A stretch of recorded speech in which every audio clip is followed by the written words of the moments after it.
Welcome to Toffee TV. There's the final word. Southampton 1, Everton 2. Oh, a much needed win, a much deserved win, I think, as well.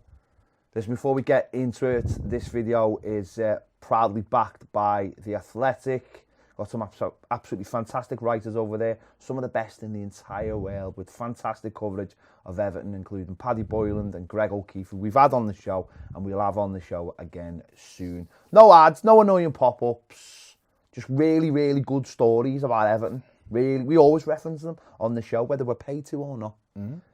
So there is a fantastic offer on at the moment, 30-day trial with 50% off your yearly subscription. If you want to check that out, there is a link in the description. Make sure you do that. Honestly, very, very, very, very good. Proper articles, not just clickbait stuff. Not so clickbait. It's good. Not it's good. Not like, you know, what some guys tweeted and then just turned into a big article full of bump. Proper stories. So make sure you check that out. So 3 points at St Mary's. I was 1 away, 1 win. That's all I'm saying. That's all I'm saying, Baz. So you talk about your record normally. Let's leave that there. No, okay. Let's leave fine. that there. Hey, are we doing it? hang on. First Everton away win since Switzerland. I mean, it's not. I mean, we've had League Cup games, but for me, I like to say that. Yeah, well, of course. First non-cup away game since Switzerland. I was at Switzerland as well. It was a long trip. Wasn't Switzerland was up. It was a long trip. Southampton felt like a breeze, and I felt like we were there in seconds. I don't know why I was thinking. So no, 24 hours, yeah, but 5 hours, no. And what's weird? I mean, all the way down there, it's weird, isn't it? Yet we haven't won an away game all season up to yesterday, and yet we're going to a place where the team had last played at home and had lost 9-0, and yet the fear was still that we were going to get beat. People were like, well, I heard people saying, well, you know, maybe if we get beaten, it's in bad circumstances. Then Silva might survive and all this. And it's just weird, like the way that it's always the narrative is that on us that we're gonna lose, and yet it wasn't like we're going to play Southampton absolute garbage and we should have battered them today. It's a confidence thing, that though, isn't it? It's also a self-protection thing. Well, it is, because it's like, I knew we'd get beaten. That's what you do, don't you? You try to do it with other teams. I knew they'd win, and it doesn't hurt as much. Or I knew. Been doing that a lot recently. We have, yeah. It was weird because obviously looking at it, you think this is here for the taking. This game, we're playing these. They've just, like you said, they were battered 9-0. Now normally Everton would have been the next game, not the next home game, just the next game. But both sides, you can look at it 2 ways, can't you? You can look at it and go, they're just not very good, so we should beat them anyway. But the other way you were looking at it was, we've got no confidence either. Away from home, being shocking. You know, at Southampton, our record at Southampton's not very good anyway. South Coast. It's like the four years since we last won there. The record on the South Coast was 3 draws and 8 defeats in the last 11 games before Saturday. We'd already lost to Brighton and Bournemouth this season. So there was a lot of things that made you a bit fretful. You know, no Andre Gomez, Fabian Delph was ruled out as well. So there was a lot of things, and the manager, like him or not like him, has had to take a lot of... Everton have been kicked a lot this season in terms of just things that haven't gone our way as well. And I'm not holding that up as an excuse as to why we win, because we've also been rubbish as well, particularly away from home. So going into the game, you're looking at it going, could go either way. They could be fired up, and score and batter us, or we actually will dig in today and get the win. As opposed to we were talking about it before the game, and it was like, well, a couple of weeks ago, Brighton, we were winning, we were close to getting that elusive away win, and VAR stepped in and robbed us of it. Can we do it today? And, you know, the manager made changes, a couple of enforced changes, but, I think the big thing is now, what the manager seems to have done is, the likes of Sidderby is in the team instead of Coleman. The big decision for him would have been to drop Michael Keane for Holgate. You know, obviously Holgate played at Brighton because Yerry Mina was injured, but he's kept Mina and Holgate together, which is the correct decision as well. And he now looks like he's got at least what he's got now is a very mobile back four. Because Sidderby, and you'll have seen this as well yesterday with it being an away game, does go high up the pitch, but he can recover quickly as well. He's very strong as well. And he's a big lad, Wins his 50-50s because he's stronger than the other player. Yeah. That's a big thing. I think... What do you think is like the Schneiderlin coming into the team? I picked my starting 11 the other day, obviously. And I was looking and I knew Delph would probably be out the side. And so I went for Schneiderlin. A few people were like, I don't want to see him in the team. And I understand that. He's not exactly my go-to player as well. But what I thought... Who's the alternative? Well, what I thought was, if he plays with Iwobi and Davies in the middle, then there's loads of legs around him and he can literally just sit in front of the back two and just protect the two centre-backs. So you've always got three. And, okay, went for Sigurdsson, but Schneiderlin did that. And I actually thought he was all right, Schneiderlin, because when you've got Tom Davies in midfield, he wants to take the ball and get forward. And to be fair to Sigurdsson, he isn't really in the game, but he does try to take the ball and play forward. So, you know, and again, a game of, if you've got your two fullbacks flying on, then you need that little bit of protection. So, you know, the manager went with that and he brought, I said to you on last Monday, didn't I, that I felt he may go back to Cenk Tosun and go for that front three that started the season last season, which was all right with Richarlison and him. And that's what he did. And to be fair, we started the game. Gone back to a front three from his first Premier League game. I mean, there's two ways you're looking at it, isn't it? There's one way you're looking at it going, well, you know, he's seeing training, he's giving them a go, or he's just throwing things and hoping something sticks. I'm not having a go at any of those players, and I'm not necessarily having a go at the manager, but we're supposed to be evolving, and to go back to what your first front three was in a Premier League game just seems strange. But you know what? It's the hand that's been dealt to him, certainly through injuries as well, and also by not maybe buying enough players. Not saying not buying the right players, just not buying enough players. And I think for me, one of the disappointments with the manager is, and I'll just put this graphic on here just to illustrate, you know, our Everton find the feet at last. But just as we go on to that, what I would say is that I think you're right what you said there about, you know, Jibril Sibi and maybe not Holgate as much, but Iwobi coming central at times. And I know he wasn't even starting yesterday. I just thought it was a weird decision. I did generally thought that was a weird decision. But just him starting to maybe play his own players, which I find strange that he wouldn't have done that anyway. I find that strange that he didn't feel like he could drop certain players like Sigurdsson, or needed an opportunity to take him out instead of just going, this is what I want. I want 4-3-3. And maybe it is a case of being pragmatic and saying, can't play him because I need a player behind him who can do this job. And that player's not here because that player is either Gabaman or you haven't got me Kurt Zuma or whatever, you know. Yeah. Football isn't about always saying who's the best player in a position. It's about how he fits into the other players. It is that bleeding FIFA ultimate football chemistry thing. At times, it is how they all fit together. It's why you can have 11 great players and they don't work, because they don't complement each other. And I think, listen, I don't want a smaller squad in terms of, we've got a lot of games coming up. You want all the quality you can, but I am not necessarily sure that Marco Silva can deal with a big squad, because I think what happens at times is, when he's got a smaller squad, he can go, you're playing, and you stay in, and you stay in, and you stay in, and you roll out. I think he too many times in his Everton career, he's just gone, rip it up, start again. Rip it up, start again. But the temptation's there to do that.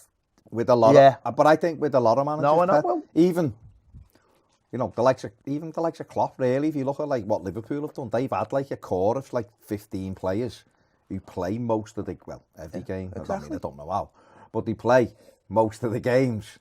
And then occasionally he drops one. And Moyes was great at that at Everton. He had a smaller squad, and he played the most. And when you do that, your players get used to playing with each other. Yeah. Your players get a core. You know, we know what we're doing. We spoke about Tom Davies last week, and I know we'll speak about him again in a bit, but he's another, you know, we know where to pass because that player's making the run there and stuff. I think when you're looking at something and you're not getting the results, the temptation is to look around and go, I'm going to play him and him today because they might just turn something, or I'm going to play him and him. When I was listening, sorry, to an interview that Gary Stevens had done with Everton when he was over the other week. And first time I'd seen it the other day, and he said what Howard Kendall used to do was he'd just have them all working on partnerships. Yeah. And he went like him and Trevor Stevens stay behind sometimes and just do another 20 minutes, he said. But we had that everywhere all over the place. Sharp and Gray, you had it with Reed and Bracewell. And he said Van Den Houw and Sheedy, you know, would do the two centre-backs. They'd all, so they knew where they were. And I think when the ideal in your mind is have 20 world-class players and we just mix them in and out. But to do that, you've got to be a team that's winning loads of games and be successful so that you've got a high quality player who can come into that team's enough games to mix it round. I think when you, like for Marco, he's trying to get a baseline, what we always talk about, where we know that Everton will perform at this level with every week, and then them other players make you go 8s and 9s, whereas at the minute, because he's having 5s and 6s, he's going, you two come in and, do you know what I mean? And there's no real core. So that's what, now with that back four and Pickford, it looks like, all of a sudden, no one's talking about Pickford again. Yeah. The last couple of games, he seems to be a little bit, like he's back on it, the last Spurs and Saturday, and then, you know, your centre-backs now, all of a sudden, you've got those two in place. And I mean, there's the record since the last international break. Yeah. You know, he's won 3 out of 5 games. You know, and we were a VAR at Brighton away from potentially winning Spurs last week. The Premier League have come out and said Connolly's penalty shouldn't have been one. Richarlison's was one. And the Richarlison one last week against Spurs and the handball were both penalties. So if that goes in Everton's favour, like a couple of other clubs I could mention in the Premier League, we'd have 5 more points. We'd be in the top 5 or something. Yeah. So, you know what I mean? I know what you're saying about him, but it's... No, of course it is, but that doesn't... I wouldn't... VAR's one thing, but you're... I just meant overall. No, I know, but I'm saying... But I think he's got to... He has decided on... Or he's been allowed to decide on some players. And I think he just needs to be a little bit more forceful on that, or... and decide what he wants, because it's no coincidence to me that him just knuckling down with a couple of players and not being able to just swap and change them every week. You know, because someone like Mason Holgate or someone like Sidibe, like you've just said, they're going to take a little bit of time, but they're not going to be taking time if you pull them in and out every week. You've got to let them sit. This was something that was said about Yerry Mina last season. Oh, he looks dodgy. Well, he was in 1 week, out the next, then maybe in for 3 games, then out. Don't know how fit he was when he was playing those games, not getting a tempo, not getting used to the style of play.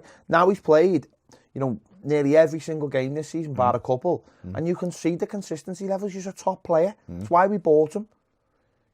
You've seen it from minute 1 with like Luca Dean. The minute there was a chance to get him in last season, we got him in, and he's just like steadily got in there.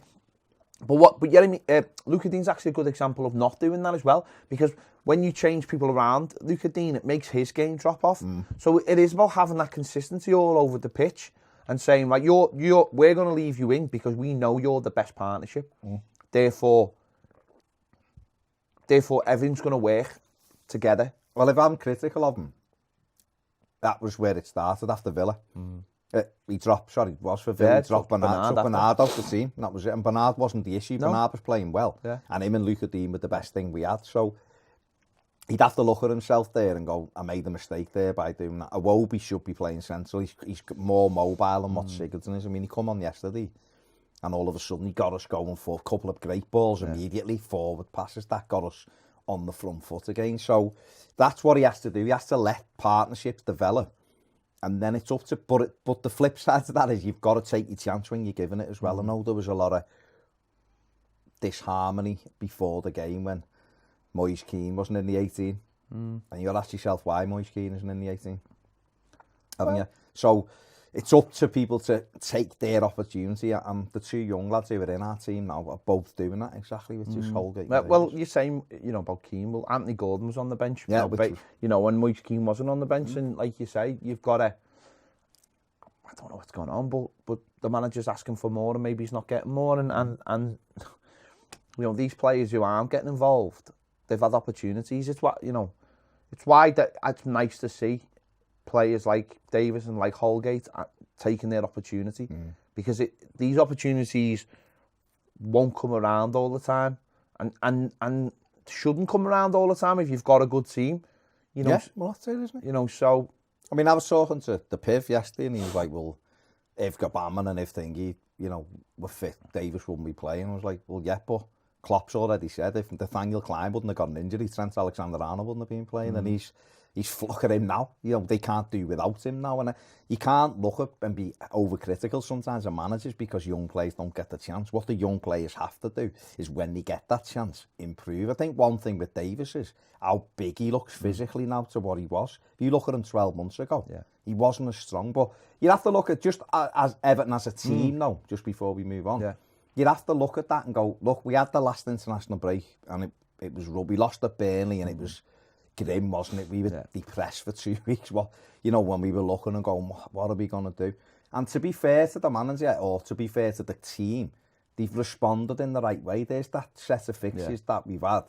Now, okay, people will look and go, well, we should have won 4 of them. And we were, like I said before, we were a VAR away from winning 4 of them. But I feel like over this last month, there's a little bit more fight in the team and a little bit more steeliness. I don't know whether you see it differently, but I just feel as though there's been slight improvements in togetherness with them. And I think the manager's made some important decisions that he's had to make, really. I just think it comes down to players who shouldn't be playing aren't playing. Simple as that. I mean, I know yesterday was different because Snyder and Sigurdsson were in, but they were in because players were injured. But now that's up to them to take their chance again. Yeah. Before they the weren't shoo-ins, really, like they were before the West Ham game, we had players who shouldn't have been in that team, and then suddenly, and they were two of them.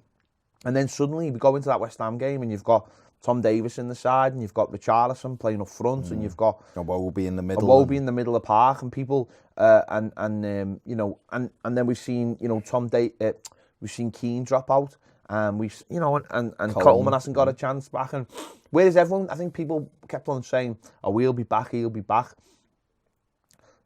It shouldn't be like that. No, Shirley wasn't brilliant last week, let's say, but that shouldn't mean that opens the door for Seamus Coleman. That's what I'm saying. It should be like, got to give him a chance. You've got to give players a chance, and I think that's what we have seen in the last month. There's more players are taking the chance. They're seeing an opportunity and they're taking it, and I think that's absolutely right. Do you think us as fans have been guilty this season of expecting us to do better without looking at the whole process? Do you know what I mean? So I'm not this, and again, this isn't defending it because we've lost 6 games, and for me, we've only really played City, so we shouldn't have lost that many. But instead of looking at the team and going, well, there's gonna be moments in the season where, like you say, Sidorby's got to come in and he's got to bed in. It might take him a few weeks, and the manager's trying to mix this up. And we'd lost 2 key elements of our team, which were Garner and Zuma. Were we looking? Do you think we weren't taking everything into account? Some people did, and some people were rightly cautious. But me personally, I was looking and thinking, well, we've still got good players, and the games we've got are favourable. Yeah. But now, when you take a step back, because we were in such a low position, you start looking and going, well, maybe we're seeing the benefits of Holgate being given a run. We're seeing the benefits of Dave. We're seeing the benefits of Sidor being there now. Sigurdsson's had to kick up the backside. We've got a player all of a sudden who can replace him. And once that knits together, we'll be in a better place. I think a lot of it comes down to, listen, we made fatal errors. It can't be said enough. We've made fatal errors in the transfer market, and the fatal errors. You know, I looked at it and I didn't think we'd get top 6 this season because I just simply didn't think we had enough. But one of the things that every team, apart from the top 2, starts the season slowly, and what they bank on for results is good fortune, mistakes, or that one player they might have making the difference, like we did with Lukaku. And I think the first 6 weeks of the Premier League are always like that. Now, we haven't got that one player, but also what we didn't have, I think this is massively important, is anybody to replace the players we'd lost. So it wasn't a case of, if you want to be a successful team, what you've got to do is have players that you build on top of what you've already got. You shouldn't expect to lose players. And if you do lose players, you want to lose those players early in the transfer window and then replace them early and then let that player bed in.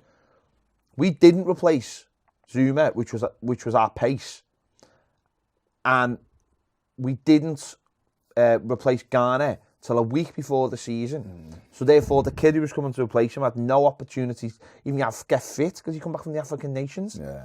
And that was so.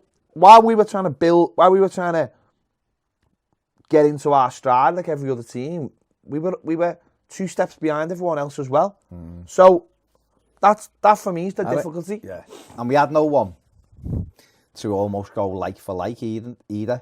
With Ghana, we had no one who was capable of getting around. Or we didn't play that person, so we played Sneijder instead of Ghana. So straight away, pace-wise, is miles off it. So you'd have to play differently. And then at the back, you've got no pace. At the back, we had Keane with Mina. Now Mina is growing into it because he's been our player of the season. Let's not have it any other way. But you're right, there was no pace there, so we lost 2 key elements of that team. And if we would have got someone like, I don't know, say like Benningham, he would have been ready for argument's sake to like be involved day one. He could have kind of replaced Garner, so to speak, because he's more mobile and Sneijder. Now, although he's a downgrade on Garner, his mobility still allows you as a team to do things. It's like for like. It's a different team with Sneijder in it and Sigurdsson. It's a slower team. But then because of that, though, on day one, the manager makes, I think, a crucial error in bringing on Bamman instead of Tom Davies. And this is what all managers seem to have a problem with Tom Davies. I'm going to move on to Tom Davies in very, very much now. But this is a crucial error I think a load of people have done with Tom Davies has gone, oh, you're a 19, 20, 22-year-old, 21-year-old player who plays for Everton, but we've got this new shiny thing here. I don't have to. You don't worry about you. Go and play in skateboard or something. And that's what the manager should have done on day one. This is actually, if we go back, this is what thing that Moyes used to not do. Osman was always like the go-to guy for whatever. It wasn't like, oh, go and get that nice new shiny thing. It's like, I'll just get Leon Osman, he'll do all that for me. This is where I think the manager got it wrong, because he was like, you get in the team, son. Get in there and put yourself in there. And it was like, yeah. And then straight away, you're like, people are going, he doesn't look that good. And it's like, mate, he's had a week's training, come out the African nations, and he played in Germany. Give the lad a break. Plays against Watford, and he got through the game, even though we weren't great in midfield. And then, then he gets his injured, and he gets his injury, and then the manager, then he's like, oh, we'll put Sneijder in there, and it's like, so straight away, he completely looked past this kid all the way, which I think was a massive error for me. And there's not just that one example. There's 3 or 4 of those examples all over the pitch, and you've got to have players you can rely on as well. And people like Sigurdsson had terrible pre-season. He strolled around for it. Yeah, like literally just strolled around pre-season, and then didn't start. So he never started the season well. And you can have like 3 or 4 of those examples. And once you have that, it's no surprise you don't get. And then you're waiting for all these other players to get up to speed. You haven't really replaced other players, and then you're getting injuries, and it's just led to one thing to another, hasn't it? And I think it's took time. And that's just what I said about last week at the Tottenham game, where we were all a little bit angry with it. But when you take a step back and you go, if we played like that against Brighton and got something out of that game, then we wouldn't be sitting here. See, that's the thing. What we've done, I think, in the last month, we've got something out of all of the games, apart from the Brighton game, which, whether you blame the VAR or not, we've managed to get something. And I was very critical that we got beat against Brighton. I think the last 10 minutes, we should have just maybe shut up shop and just shut it down. It's gone long. There's nothing wrong with in that Brighton game. And I wasn't saying this at the time because you want the team to win the game. Yeah. But the reality is, what you do there is you get your shape, and you've got Calvert-Lewin on the pitch, and you just bang it into the corners, and you get what you can. You get bits and pieces from it. Don't over. But you know what? In this game, I think we did learn a little bit. We did learn. Yeah. But Tom Davies, I thought, was excellent on Saturday. Obviously scored the first goal. I don't know whether that was a routine or not. From well, the manager said it was. Okay. Because he said it almost paid off against West Ham. Well, I watched it again. I watched it again before, and I definitely could see there was something in it to be looked at as a routine, and it worked. It worked, and I think they're the things that you go, that's good. Yeah. Seeing a brilliant one from Bournemouth yesterday, seeing a brilliant one from Wolves today, just before we've come in to record. Those things, that's what I'm saying. No, when people go, what makes you laugh about stuff like that? What makes you laugh about stuff like that is people like Roberto Martinez, who said there's nothing to be gained from set pieces. Like, watch the Wolves goal. The Wolves goal is absolutely wonderful. Now that's not a corner, that's a free kick. But and watch the Bournemouth goal. The Bournemouth one, gorgeous. It's a it's great finish. It's something that's been worked on, and the finish is lovely. And it's something that you go in training, you go, oh lads, we work. Hang on, remember his first home game last season? Yeah. The free kick, short, Snidland, thingy down the corner, Snidland round the corner, Walcott 1-0, and he ran out, they all ran over, and he went, yeah, we worked on, and I was like, bloody hell, we're going to be having all these. I remember saying to you, moved away from. I remember saying to you when we had the pre-season game, oh, I know we're going to score more goals from set pieces. Yeah. It hasn't materialised like that. But we looked like we were working. You've got to have a bit of invention, haven't you? Look at Newcastle recently. They scored something like, they've won the last 2 games, drawn the other one, and I think something like 4 or 5 of the goals have been scored by the defenders from set pieces. Been working on. Steve Bruce has gone, what was I good at as a player? What am I good at as a coach? What is going to get us goals where other people aren't scoring goals? You can't, and it's what you should wind me up with, Martin, is you can't write off such a key element in the game, which is set plays. You get corners and free. It's an opportunity to put the team under pressure, and it's exactly what we did. You know, good move, got a corner out of it, Sigurds and whips it in. Holgate meets the first one, and Davies is round the back, and great header, plants it past the keeper, McCarthy, and it's 1-0, and it's a perfect start, 3.5 minutes in.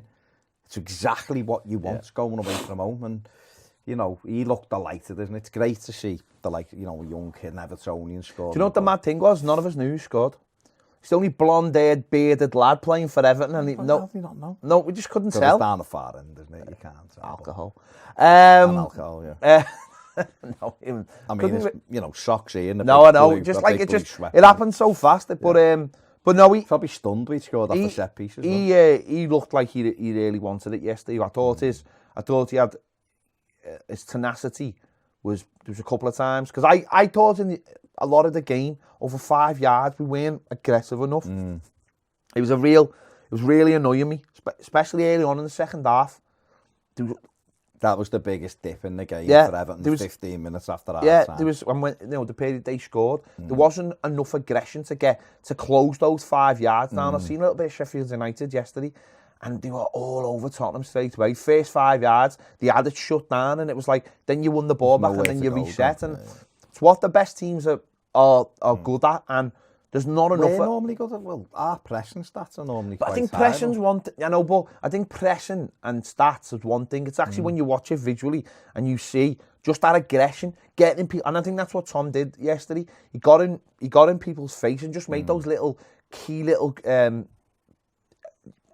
attempts to win the ball. What about the challenge like on half time? Yeah. When Mina and Holgate could have done better, and they come flipped across, and he come across from nowhere with the block tackle.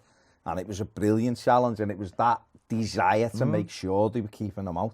And it was that, to be honest, I thought we started the game really well. And then I thought we had some fantastic bits of football. We cut through them.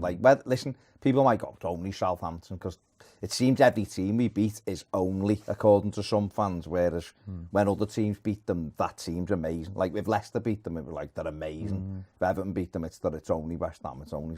But what I thought Everton did really well yesterday was they kept going in that first half. Yeah. But there was just little moments. There was a great move between Tosin and Walcott. Yeah. And then Tosin headed it over. Yeah. And then there was Dean. We were shooting from everything. He nearly scored with a cross shot. Keeper made the save. Holgate done the same one, McCarthy. It just seemed like everybody was getting shots away. I mean, we got to half time, we'd have 12 attempts. They hadn't had a single attempt. No, I know. To do that to a team that was coming off the back of a 9-0 home defeat, and you're thinking, they're going to be snapping into every tackle here. Let's just look at Tom's numbers. So, touches 60, goals 1, shots 3. Tom's boss. There you go. Nice one, Joe. Successful passes 28, successful forward passes 13, pass accuracy 72%, which I think is a little bit lower than it was last week at home. But obviously he scored a goal, and his overall. He played a couple of risk passes to try and get. But successful tackles, 3 interceptions, 3 clearances, 2. I think he won all his headers as well, all the heading duels. I think he won as well. So his all-round game, I think, is getting a little bit better. Getting that consistency, I think that's important as well. I think he's getting the doubters off his back as well. I don't understand why, and we've said this, and I'm not on a point I'm going to labour on this. I don't know why more people don't want him to do well, and I think when you've got people on your side, if you do make mistakes, people can go, well, he does more right than wrong. And maybe there was a period where he was doing more wrong than right. But you've got to let people come through that. There's, footballers' career will always have its ups and downs, especially a young footballer's career. But, I think with him and Holgate as well, it's got to let them have that time. I know Martin had sort of said it with Stones, and it was annoying because it felt like we were fattening them up for somebody else to eat. I mean, he fattened himself up as well. Mm-hmm. But it felt like that, and Martinez was right, but Martinez never actually went like, this fella's going to be the future of Everton for the next 10 years. Mm-hmm. And maybe he'd said stuff like that, then people would have looked at it slightly different. This lad, or he'd said something like, oh, remember Kevin Ratcliffe's first season? He was a little bit hit and miss, wasn't he? And that's what I want. I want this fella to be Everton's most successful captain or whatever. I don't know. It's how sometimes you put it across. Yeah. But I always thought with Tom, and this is why we've always backed him, and I've seen us backed him, as I look at Tom and go, Tom Davies could stay at Everton for the rest of his career and have a really good career and could win things and could be the captain, and it would be brilliant. It would be brilliant, because I think he's got the talent. Whereas other players you do look at and you go, oh yeah, but it doesn't really matter because he'll end up going somewhere else. With Tom, I think there's that thing that he can be an Everton player and be a really good Everton player for his whole career. And that's another reason why it's not like I look at it and go, look at him blindly, look at him and go, oh, he made a mistake, but it's all right because it's Tom. And sometimes you get that going, oh, you never criticise your favourites, do you? And it's like, well, I do, but at the same time, I understand the position they're in. Young player, trying to get consistency, doesn't play all the time. But now, I think off the back of those 2 England games he had for the under-21s has really been a big part of getting a little bit more of that. He's been in our midfield for the last 5 games, and we've won 3 of them and drawn 1. And the only game he lost was Vard off. Well, we can skate over it, but the Premier League have come out and said it wasn't a penalty to Brighton. We were winning 2-1 with 10 minutes left. They were doing nothing. The chances are I agree. But what I'm saying is there's been an upturn in Everton's fortunes with Davies in the side. I love him. He's a great player. People have a thing with him as that, and it's like mad, and they do it with some of our players. They go, he's not world class, so he's not good enough, and it's like, how many world class players have we got? Even if he becomes just a very good Everton player and that's it, and he's in and around the squad. You mentioned Leon Osman before. Ozzy had great feet, but there was loads of times he shouldn't have been in Everton's team because he wasn't at the level of other players. But you know what? You could rely on him. And then other games, he would drag us through with an important goal or a great performance. People look back on Osman and go, he gets more credit now he's finished. That people look back and go, wow, what a player. But at the time, people were like, especially after Wembley, people were like, should never play for Everton again, him or Hibbert. And yet they played another 5 or 6 I mean, he should never have played in the position he played. He was never a wide player ever. He was really like a number 10 or probably Osman. Great feet, always come up with a goal.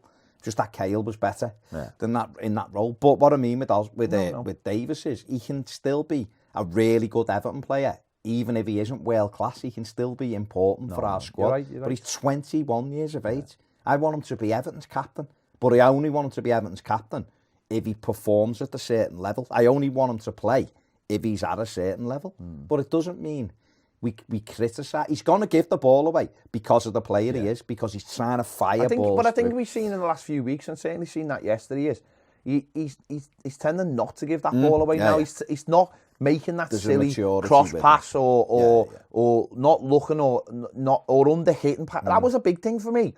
How many times he under hit passes? But that's trying to take care of that's trying to make sure. Whereas more recently, I think he's now prepared to like fire a ball into somebody. Like I seen one yesterday, he was like straight into Walker, bang, like half straight into him. What he does better than anyone is the first time forward ball. So it comes in, and you just talked about Wolves and Bournemouth. Leicester scored a brilliant goal yesterday, Vardy's, and it was all first time. And the reason why Arsenal couldn't get set was it was done so quickly. So it was in, bang, Tielemans, bang, and Vardy put it in. And that's what Davies does for us. Davies it's first time. If you do it, you're talking about getting in people's faces over the first 5 yards. Well, watch how quick the good teams move the ball. What slows Everton down is we get a touch and then we look up and we're looking around. And when we do things faster and instinctively, we then put teams on the back foot. Yeah. So, I mean, he's going into the under-21s now, and hopefully he has another couple of games for them, or at least one game, and then we come off the back of it, and he'll be a important player in December. And I know, listen, people who watch us, you know, have whatever opinions you want of him, but I just want people to want him to do well. That's the only thing I've ever wanted, is for people to want him to do well.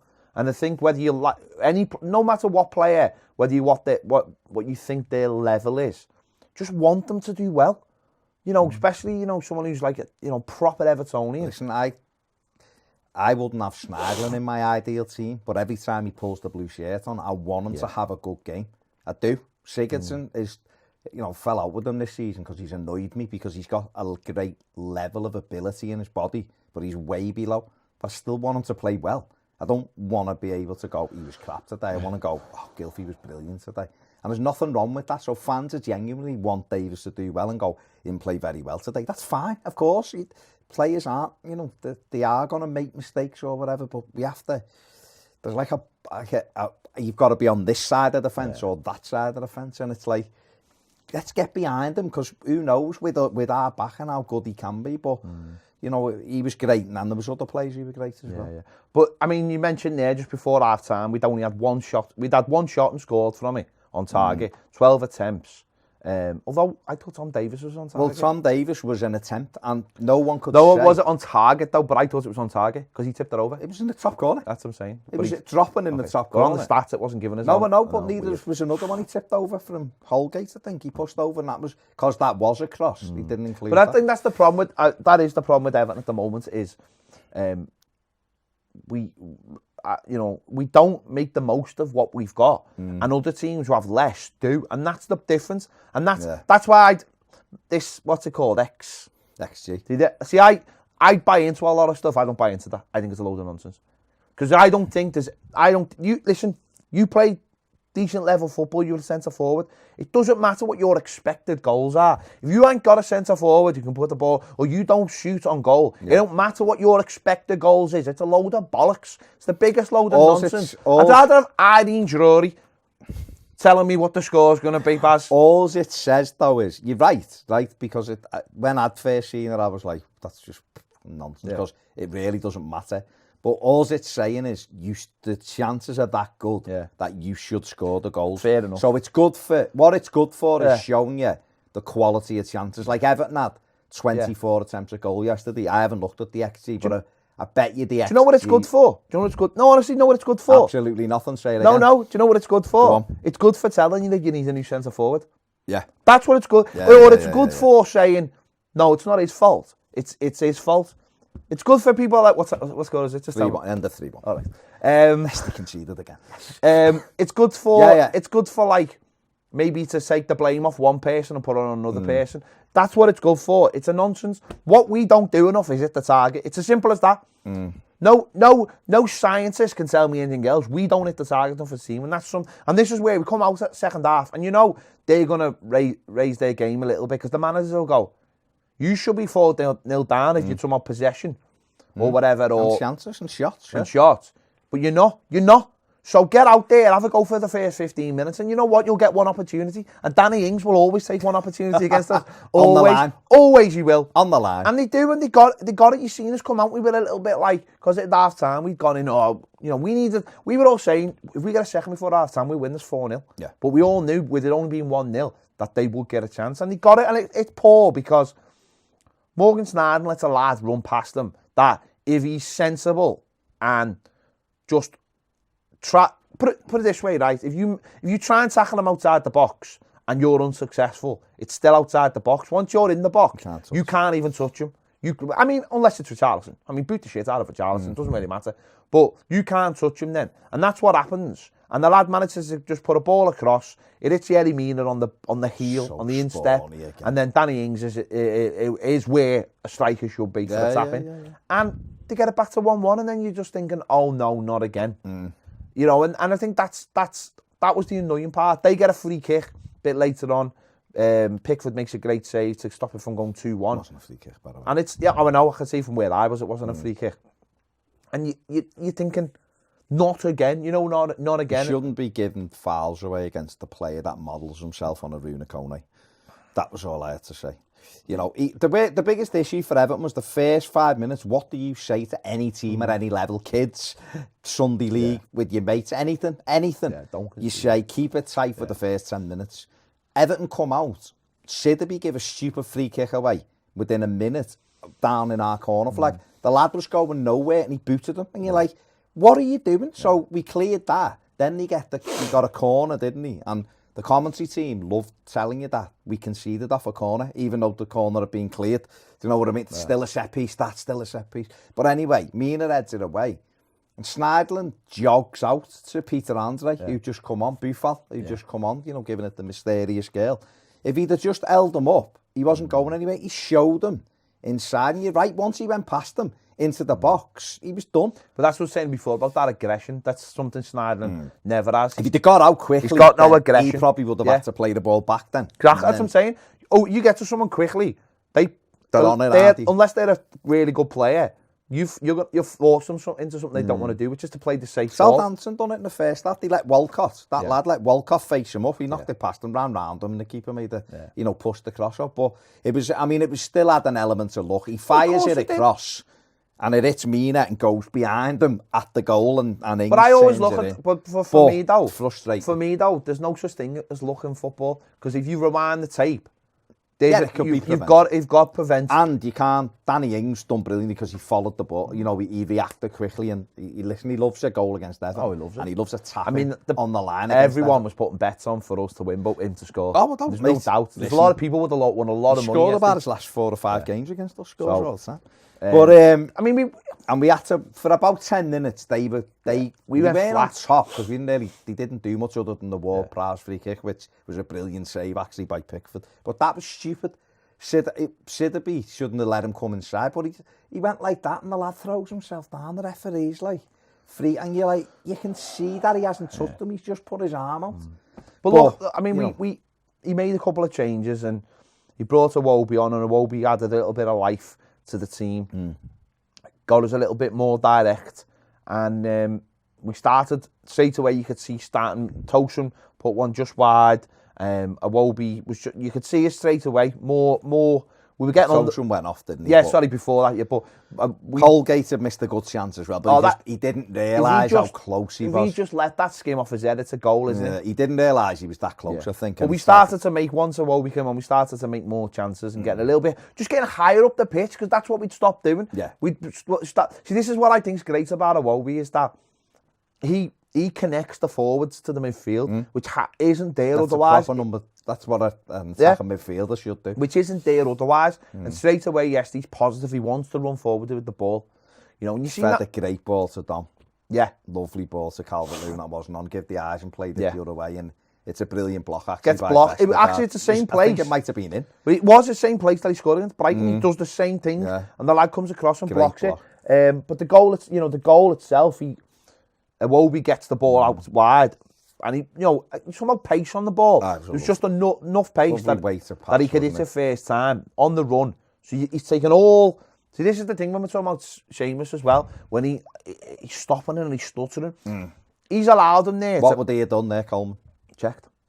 They stopped it, turn back and look for Iwobi, wasn't he? Back 10 yards. But he's got all the pace from his run because he hasn't had to check. Yeah. So he's put all the pace on the ball from his run, which means that Richarlison, and it isn't a simple goal, it's a great finish. Brilliant foul. It's a great finish, but Richarlison knows that if he gets something on it clean, the power should take it past the keeper. It should do. You just make sure you get on. What we've done well there as well was Dom made a run front post. Yeah. So we had 2 players running onto a ball. So the eyes were on Dom because he's made the run. Because he probably knows in training. Yeah, that's good forward play. Sidderby throws it in. Yeah, but if you're playing and you're thinking, it's Sidderby. Yeah. If me and you playing, I think you cross it all the time. I can just make that run.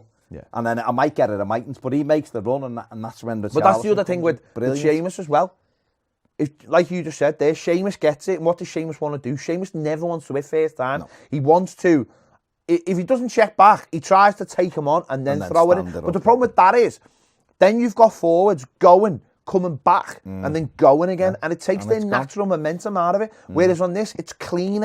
All of it's clean. Iwobi, the cross, Richarlison, all of it's clean. There's nothing very much they could have done about that. No, really. It could have been, and as you said there, it's good forward play from Dom. It's unselfish. He makes the run, and he drags. Because even if you're the centre back behind, you're thinking, I've got to go in there to try and cut it. It was a great ball.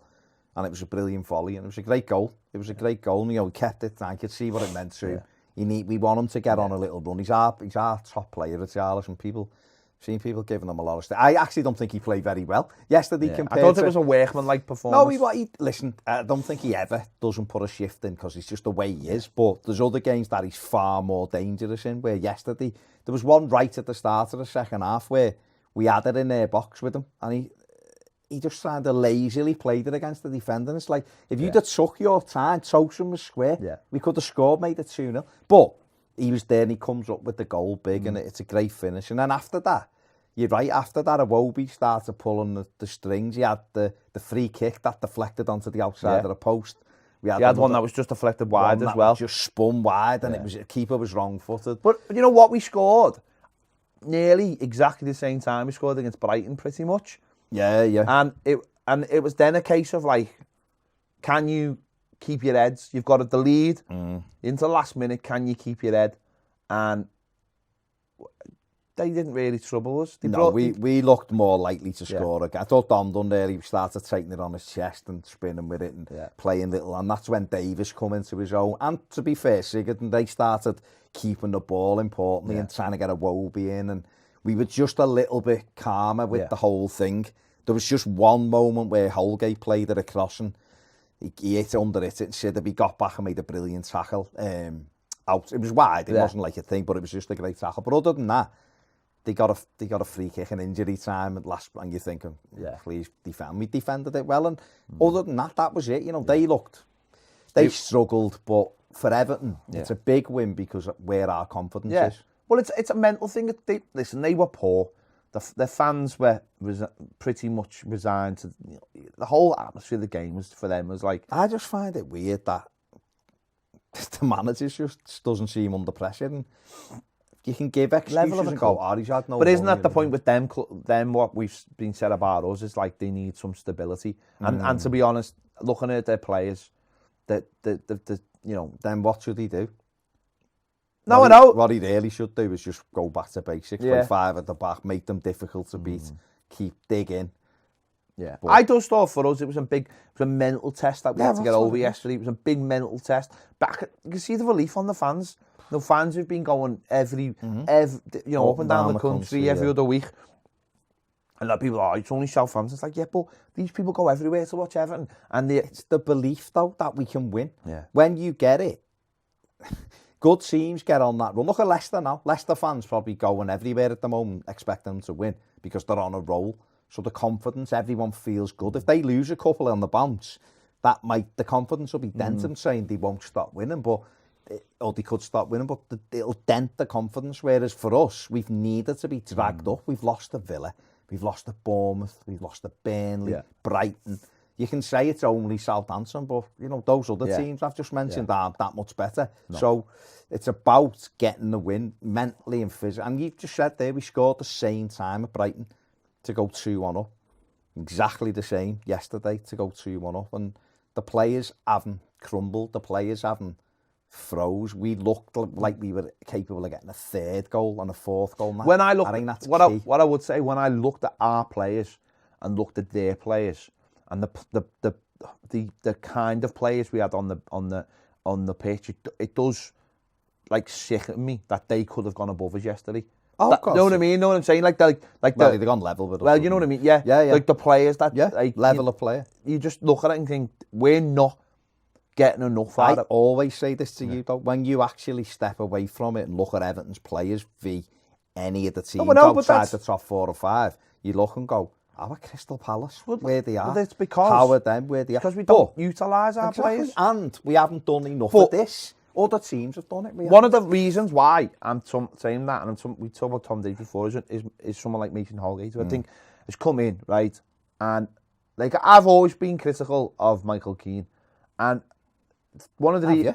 Yes, because I just don't think he's got the mental attributes to play for Everton Football Club. I really don't.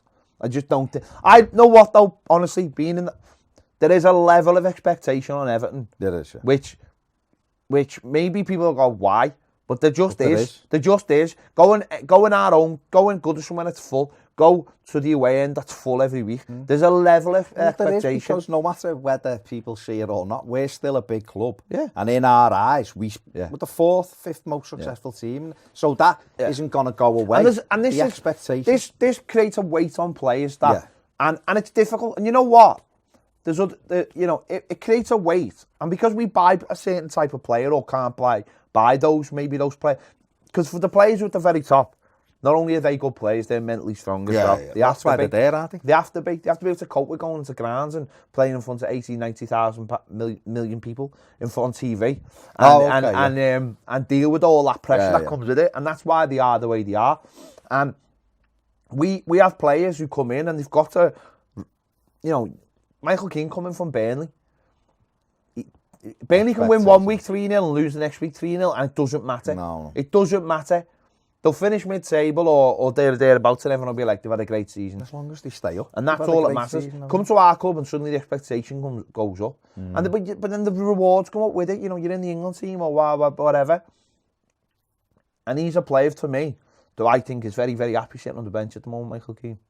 I genuinely believe he'll just be like, let this whole thing blow over and I'll be fine. Whereas Nathan Holgate is a lad, I think, who wants to be in the Everton team. And loves playing against the best strikers and loves testing himself. He's got an attitude about him. And loves being in the spotlight and loves the chance to score or the chance to set up. And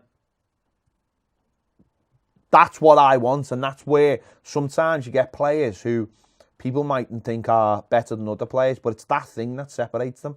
And I think Mason so far has been fantastic. And one of the things that adds to that is the fact that he has scored a goal and he has had a couple of assists and things like that all help in... It's a second assist, isn't it? Yeah, it all helps building up your own confidence. Of course, but it builds up the fans' confidence, what we're talking about. We sat and done a live the other week when he wasn't in the team, and we were like, should he be given a chance now?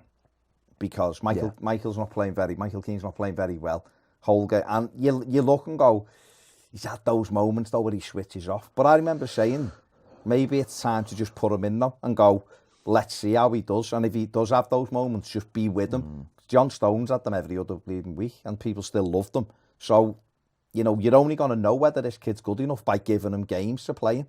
And he's come in, and to be fair to him, in general, all right, tried to arse Dele Alli out the way last week instead of defending properly. But that aside, he was excellent.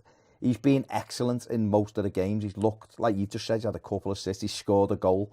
He gets the tackle and he likes a tackle, which is what I like about him. He likes a tackle. And it means a lot to him. You know what? I like this one, right? Because he doesn't mind putting his foot through the ball. No. And whether it be a wonderful long ball or an avid ball. He hit 2 cracking balls to Walcott yesterday. But he doesn't mind just putting his foot through the ball to get rid of it. He's got no problem with that. He is a proper defender. That's got a little bit of something about him as well. But where's he come from? Played in the league for Barnsley. He had to dig in. It's his hometown. He's come here.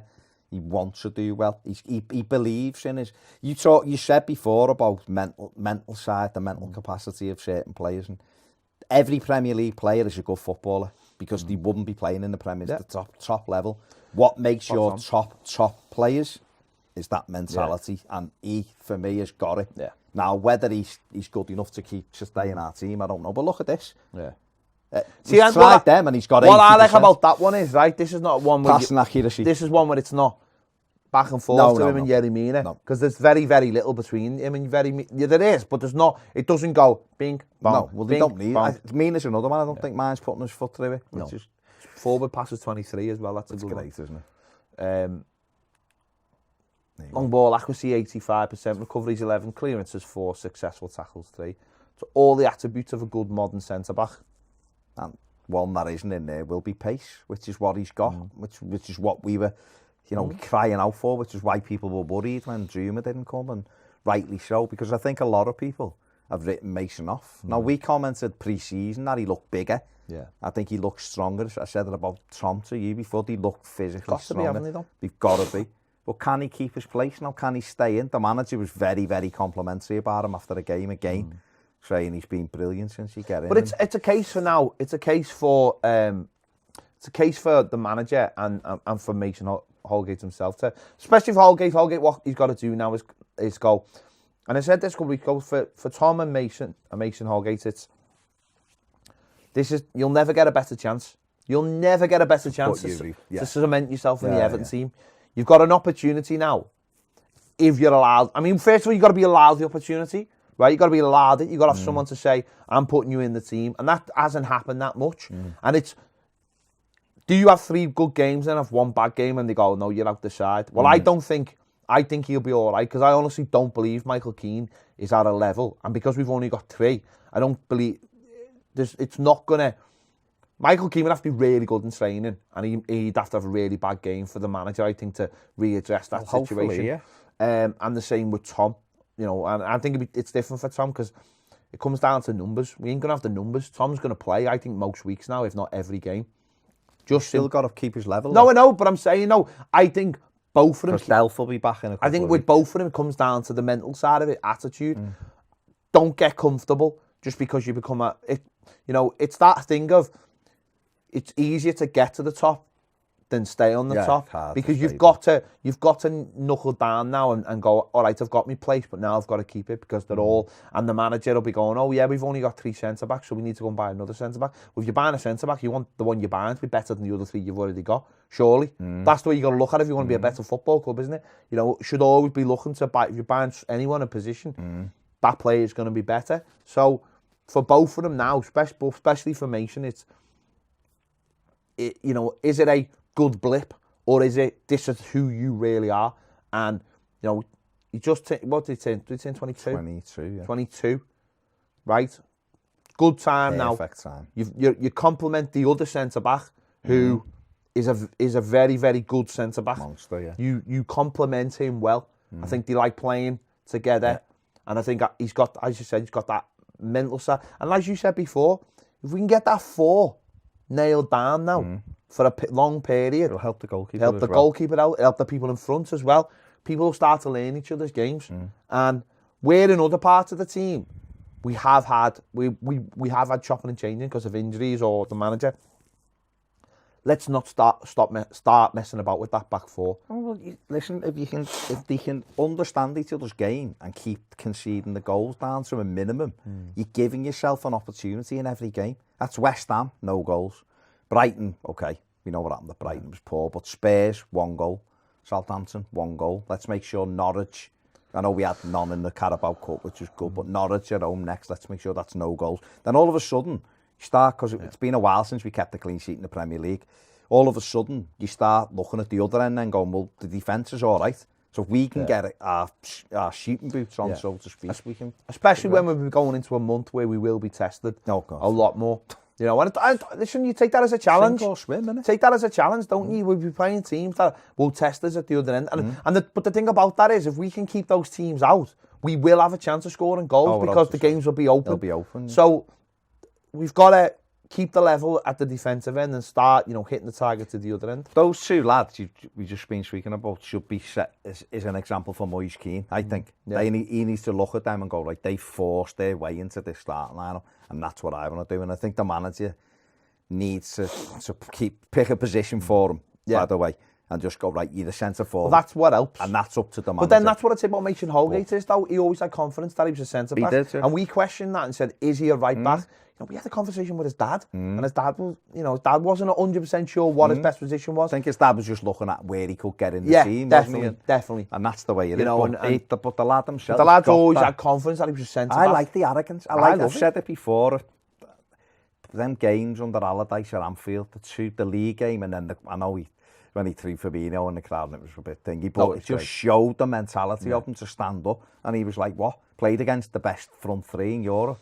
Didn't hardly, he didn't, wasn't caught out or whatever. He was great, and there's something in that he's got. You seen it last year on loan. The lads, he's like, that's at the lad. Fuck are you, and all. I like that because that shows. I know what I want to do, and I'm going to stick. But this is the thing, you've nailed it on the head there. He played in a back four that went to Anfield twice in the space of a month. When they were banging sevens. When we thought it was going to be 27-0. And he stood up to their players. He stood up to them. And like that, that's a big thing, and you want more of that. When we went there in the league, they were beating everybody 6 and they just won 7-0 3 days before. They were flying with them front three. We had Ashley Williams, Mason Holgate, Kuka Martina playing. And he went there and he dug in and we got a 1-1 draw because he played brilliantly. And to be fair, Liverpool didn't have loads of chances because he defended well. So hopefully he can put his marker down, stay in, and we go from there. Right, we can be happy now for a couple of weeks. It's a big win. We can be happy. Well, you know what? That's the key thing now, isn't it? It's the international break. And it just lets the pressure out that fall. And when you look at the bottom three now, all of a sudden Everton are 6 points ahead of them. And you start looking, the first thing people were saying last night was, the 3 points off fifth. Now I know a couple of teams have won, but the European places are a win away, which is, Listen, it was a well-needed win, a deserved win, and some good performances from players that, we all like and we all want to get behind. If we can come out and, like I said, and beat Norwich, which we should do at home in the next one, then everything starts looking a bit brighter going into what is a very, very tough month. But you're going in then. If Everton were to beat Norwich, have 17 points, then the last 6 games, they'd have won 4 of them. So all of a sudden, the players start thinking... You're finding form, man. There's a little bit... Form, you're finding confidence, and players are the right... Not saying the right players are in the team, but it's same to everyone. Anthony Gordon's on the bench. You're saying to him, we thought Anthony Gordon was coming off at the third sub. We were like, no, you're not. Well, I would have put him on rather than Michael. I understand why he put Michael Keane on, but I think I'd have put Gordon on and gone the other way. But we got out. Well, we had to just do what we had to do. Yeah, it was fair play, isn't it? Of course. But Bernard will be back as well for Norwich, and he's another one. So, get the players, make them players have to fight to get back in the team, and then that's there for everybody. But there you go, happy days, 3 points. Couple of weeks to, don't worry about whatever else is going on in the world. Whatever else is going on, don't you worry about it. Footy games have stopped now for 2 weeks. There was only one footy game this weekend. I don't know if there's anything else going on. I'm not sure about it. There you go. Let us know your thoughts in the comments. Don't forget, if you haven't already subscribed, please do. Click the bell for alerts. If you want more great videos, join us over at Patreon. The link is in the description. Thanks for watching. See you later.